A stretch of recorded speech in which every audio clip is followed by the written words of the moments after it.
Alright, welcome everybody to this quick tutorial and explanation about sorting algorithms, the first in this mini-series, I would say, about generally sorting algorithms, in this case in Python. We will start off with the linear sort algorithm, which is well, basically the simplest one, and the goal is to work ourselves towards the goal of understanding how a merge sort algorithm works. I feel like many beginners, and including myself when I first heard about merge sorting, had quite a lot of difficulties understanding how merge sort actually works, because this kind of like all this recursion thing is weird and kind of mind-bending, Inception-like. So I thought it would be quite useful to start with the simplest one, so you can get familiar with how I structured the program itself, because all those, as you can see, I have, let me just go over here, as you can see, I have a GitHub repository that you can go through right now. It's public. Just go to this URL. You can use this one for your own projects if you want to, but basically you can see we have 4 folders. You can kind of ignore the fourth one. It's just kind of a bit of a yeah, fun little Easter egg.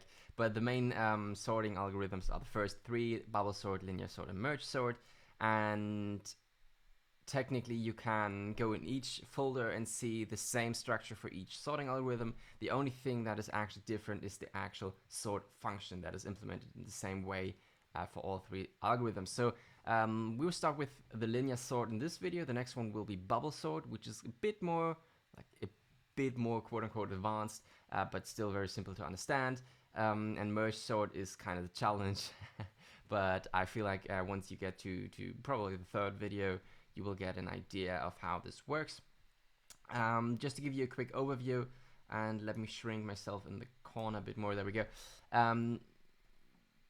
If you're not that familiar with GitHub, it's basically just a Google Drive for code, and you can upload your codes there. It's just much easier because you can use your command line interface, and it syncs everything. It merges stuff. You can work with or collaborate with other developers on this one, so it's really nice. But to give you an idea, when you go to github.com/christopherclicks/sorting_algorithms, this is the URL where you can find this so-called repository, which is just the overall containing folder or directory. And you have 4 folders, 4 directories, a git ignore, and you can just ignore this file if you are not familiar with GitHub. Don't be bothered by this one. It's completely useless to you if you want to understand the sorting algorithm. The license is just a file that kind of states some important things about how, like, who is allowed to use this, and it just says, okay, go ahead, clone this repository, do whatever you want with it. You can see it's under the MIT license. The README is basically this section right here. It's just instead of a text file, it's a markdown file, which simply means, well, it looks very similar to just a text file, but you can use certain formatting tricks, like when you write sorting algorithm in the file, you can just put a hash in front of it, and you have like a headline, and if you put it to GitHub will automatically style this, so it kind of looks nice.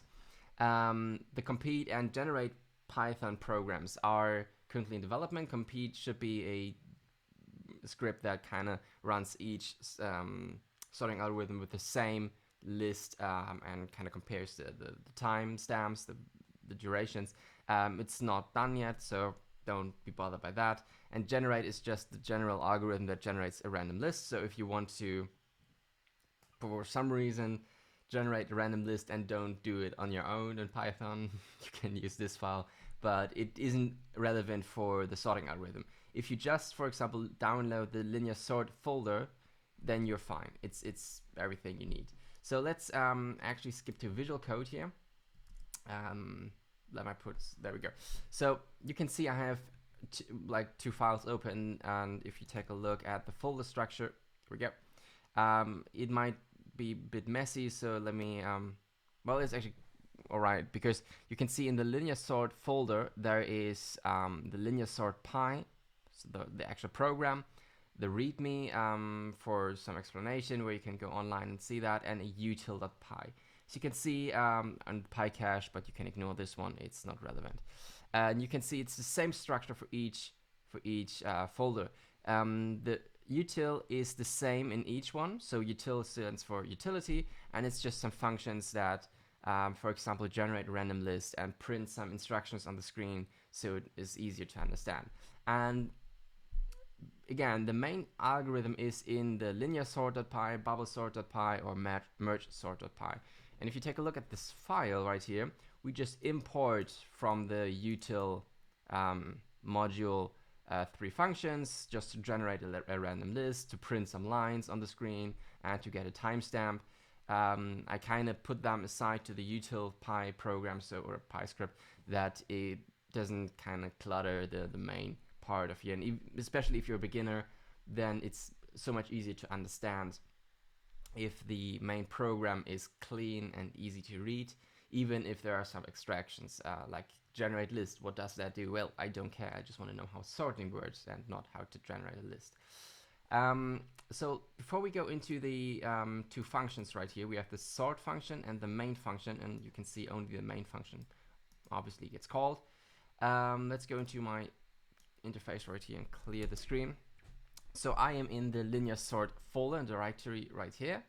And if I just quickly list all the files that we have the README, Markdown, the PyCache, the linear sort Py script, and the util.py script.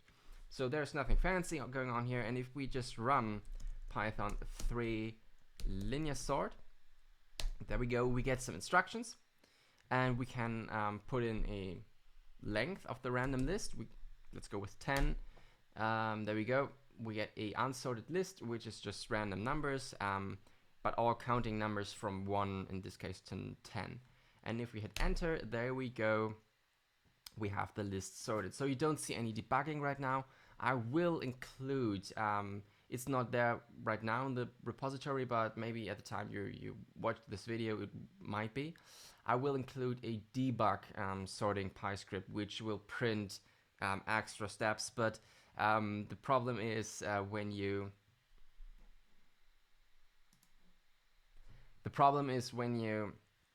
run a script with, let's say, a list of 1,000, it kind of gets messy already, and this is just printing the unordered or unsorted list. And if you print this one, well, now there is the sorted list, and it's already kind of messy. If we put this full screen, well, it's a bit easier to read, but still not the greatest. So this is why I kind of excluded the debugging scripts, so you only have the unsorted list and the sorted list. And as you can see, if we repeat this with 10 from time to time, well, now it's like 0.2 seconds quicker. And just keep in mind that timestamp doesn't really work with so short lists. It's just a fun thing to put there.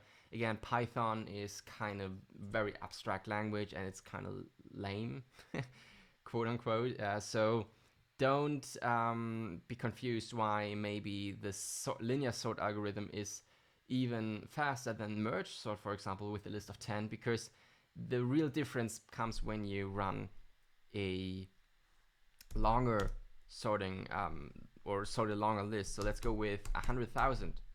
Is it? Yeah. There we go. These are 100,000 random numbers, and well, as you can see, it takes quite a longer time. And I could just now wait until it's done, but this will take us several minutes. I ran that yesterday just to be sure that nothing is crashing, and it took the program 556 seconds to sort this one with this linear search algorithm. And you can see it takes so let's just abort this one. Let's go back just as a teaser for now and go into the merge sort and run the merge sort algorithm. So the same algorithm the same structure, but this case you can see we ran the merge sort there we go, the merge sort algorithm. And let's go the same 100,000 random number, there we go, and it should be, well, I'm screen recording, there we go, 4.3 seconds. So this is definitely a lot faster than the 556 seconds. And keep in mind, I'm currently screen recording, and I'm currently running a 2014 MacBook Pro 13-inch, which is, I'm currently still waiting for Apple to release a 16-inch MacBook Pro ARM-based, so the Apple Silicon. I don't want to buy, I'm pushing this because I don't want to buy a MacBook Intel-based right now, because I don't know, it feels kind of silly. So I'm still waiting for the Apple Silicon to be released. This is why I'm currently still running the 13-inch 2014 MacBook Pro. But yesterday, or even before this recording, it even got down to 2 point something seconds. So this is just because of the screen recording. Anyway, you can see it's quite a lot faster. And if we go back to our linear sort, let's run linear sort again and just go step by step what is actually happening here, because this is the main idea of this video. You can see we are first printing these instructions. This is just print text, nothing doing, and then we have a prompt. So let's take a look. We run this script right here, linear sort.py, and it calls only the main function. If you take a look at this, we can see, well, there's a lot of print text and print line. Well, what does print line do? Well, it's just from the util py script. It's just a thing that I kind of put out to a different script because I didn't want to just say print dash times 20 or something, because that can be confusing for beginners. So I wanted to make it as easy as possible to understand. So this is just printing a line, then some text, and here is the thing that is the first functional thing in this program. Again, this hasn't to do anything with actual sorting. It's just getting up and running to actually start sorting. So what do we have here? We have a list length, or list underscore len, length variable that is asking for a input and hard converting it into an int. So usually you don't want to do this because you don't know what the user will put in. We are asking for length, so we assume that the user will put in an integer. But if not, and by the way, so even if the user, if you don't know that, puts in an integer right here, even if it is an integer, it will be a string. So it will be a string or a character. And this is why we have to convert it actually into an int. But if this wouldn't be a string, an integer, if we would just put in hello, well, we get a traceback error. So this is not that bad. We assume that the user will put in a integer or will comply and put in an integer. So this is why we just do it as simple as possible.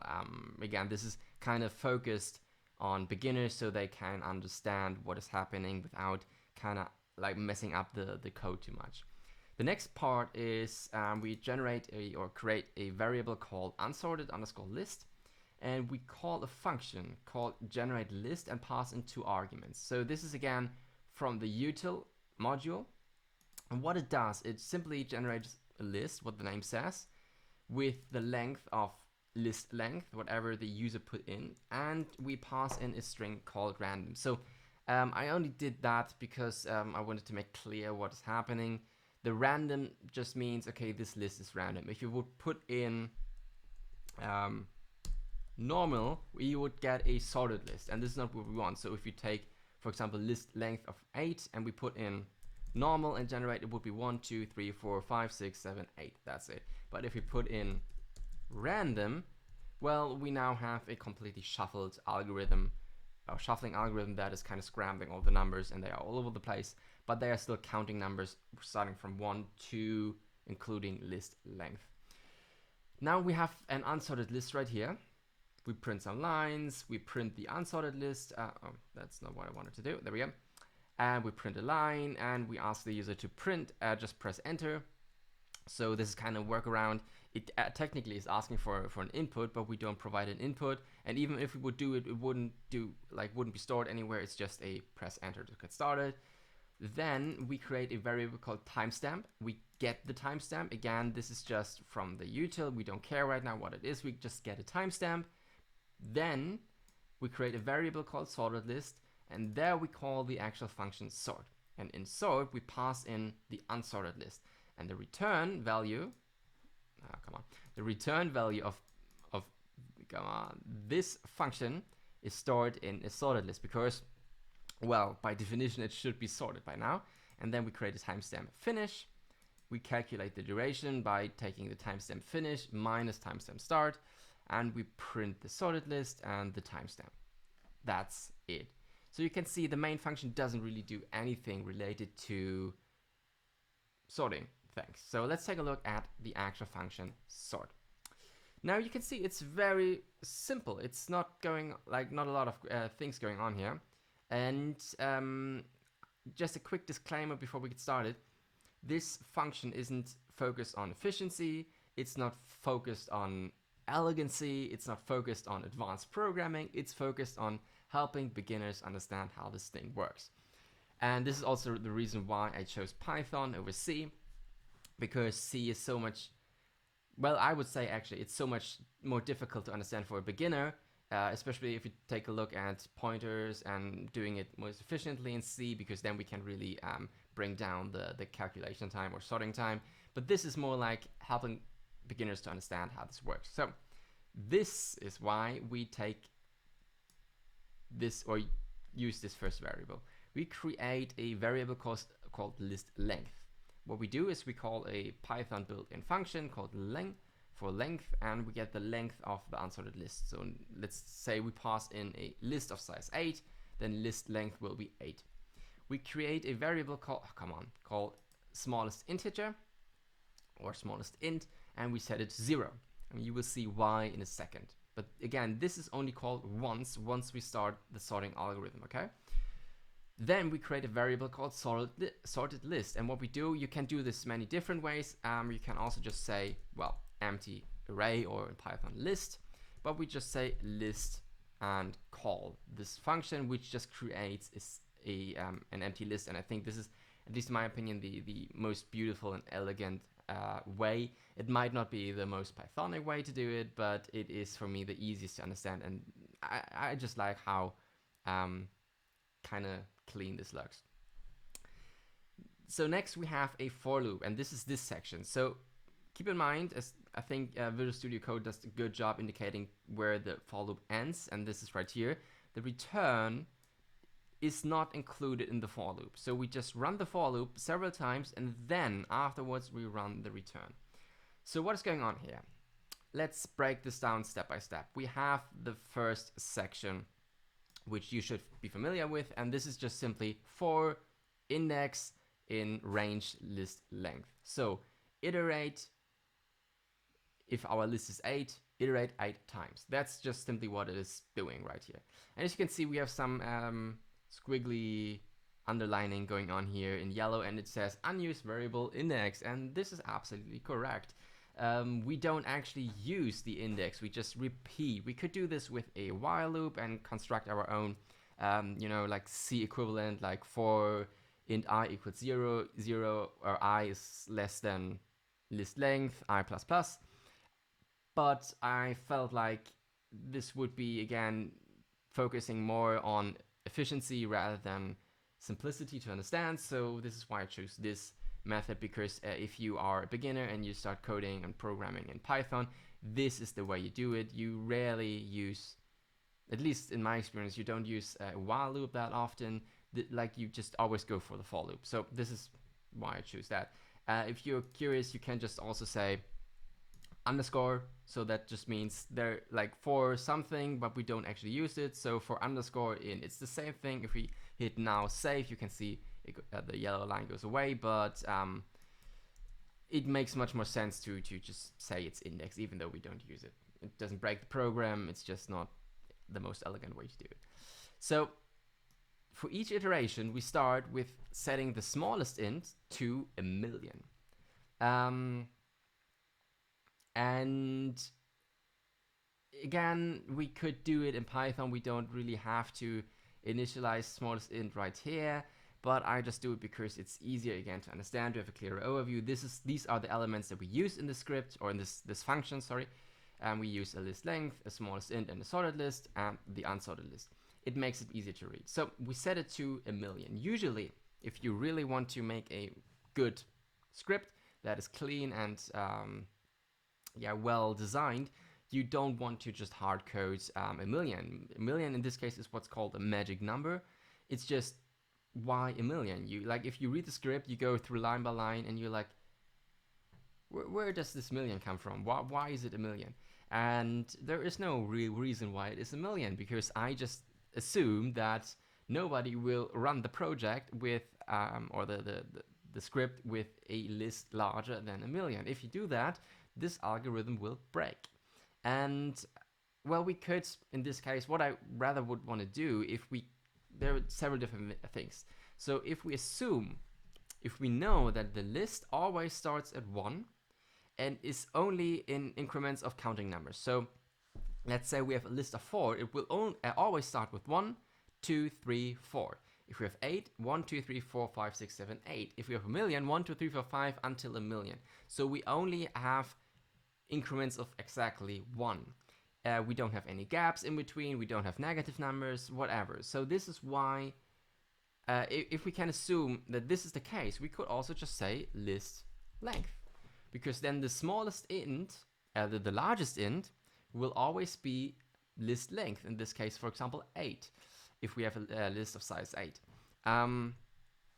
So this is what you normally would do, but again, this seemed to me like people might not really understand, if you're a beginner, why this is now list length. So I just said like some random arbitrary large number. We set it to a million. Done. Then what we do is we iterate over each element in the unsorted list. So we start at the first index of the unsorted list.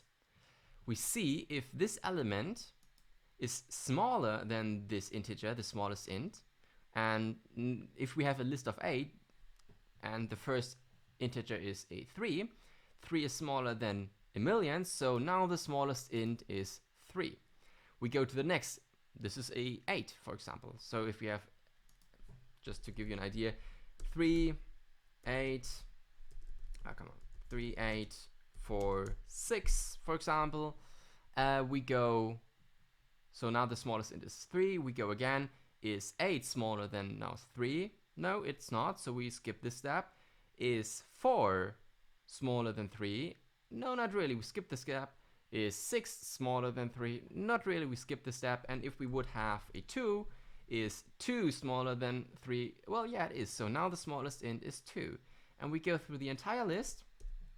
And once we've done that, we say, okay, unsorted list, from the list that we got passed in the function, remove, in this case, it will, if we have a list we're starting at 1, it will be 1. So remove 1 from the unsorted list and append it to the sorted list. So we take from the unsorted list, bam, take it away and put it into the sorted list.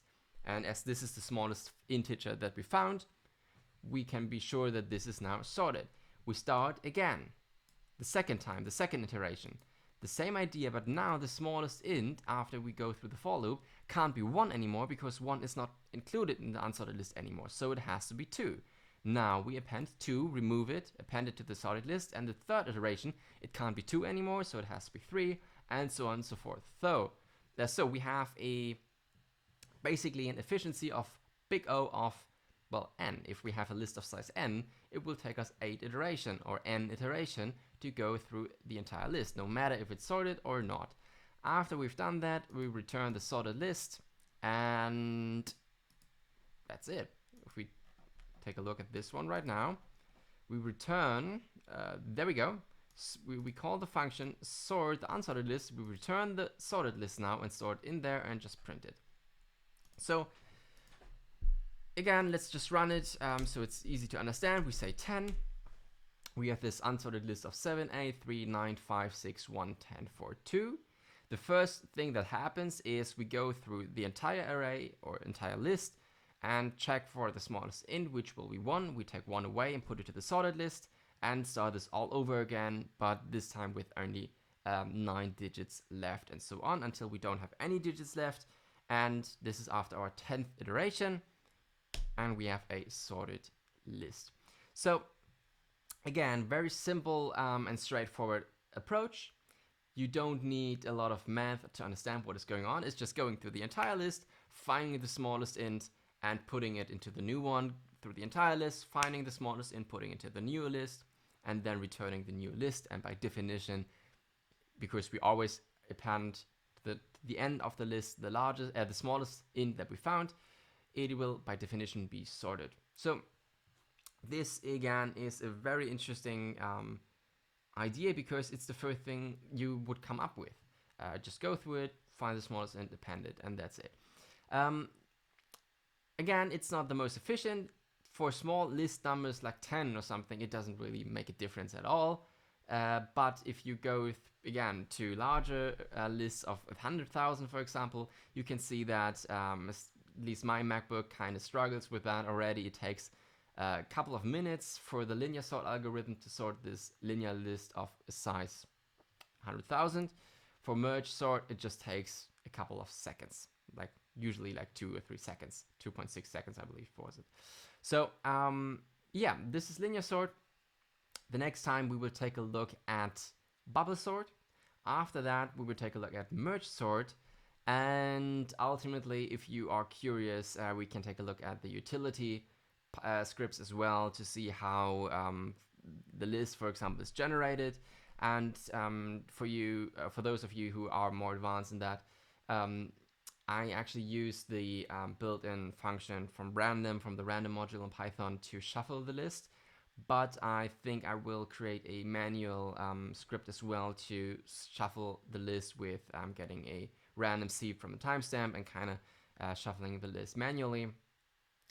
And if you are interested in that, let me know, and I will also make a video about that. First of all, I have to write the script, but then we'll make a video about that. And yeah, I hope this helped you understand how linear sorting works. It's very straightforward, very simple. The next time we take a look at bubble sort, and merge sort will definitely blow your mind. It's a completely mind-bending, Inception-like approach, but it's super fun. And I see you guys in the next one.